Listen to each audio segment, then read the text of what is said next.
I treasured the lessons that I learned from Ken Russell on Crimes of Passion. In no particular order, because I did go on in my career to direct 3 movies, and I always called upon my Ken Russell lessons and tutelage when I approached all 3 of those pictures. We had finished Crimes of Passion, and we were testing it up in San Francisco, which, if people aren't familiar with the fact of who Ken Russell is and where his reach is, his most predominant reach is with the LGBT community. So sneaking it in San Francisco should apparently be a slam dunk for the best audience you could ever have for a Ken Russell movie. And that movie played like gangbusters until it ended. And I had a conversation with Ken about a few things in the movie that we disagreed with. And I always deferred to him because I'm a 28-year-old guy making my 3rd movie, and he's Ken Russell. And Ken Russell is nobody's fool when it comes to low-budget movies. He produced a lot of music documentaries for the BBC on a shoestring. He knows the whole game. So the first story I want to tell is when the movie ended and we snuck in San Francisco, it played like gangbusters until the end. And I had mentioned to Ken that the ending really wasn't satisfying.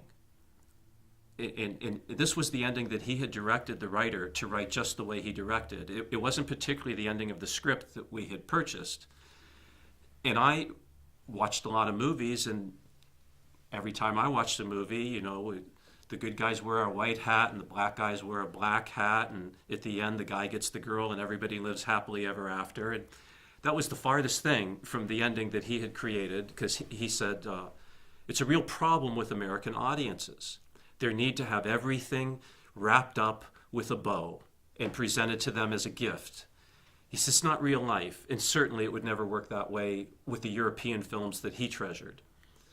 So after the screening, I mean, we were booed when they saw the ending, and the film played right up into the last 3 minutes. So it was just as clear to anybody that they liked our movie, they didn't like our ending. So now we're out for drinks afterwards, and he brings me to the side out of everyone's earshot because all the studio executives are there, and he's just concerned about his production. Tell me more about how you think American audiences want a movie to end.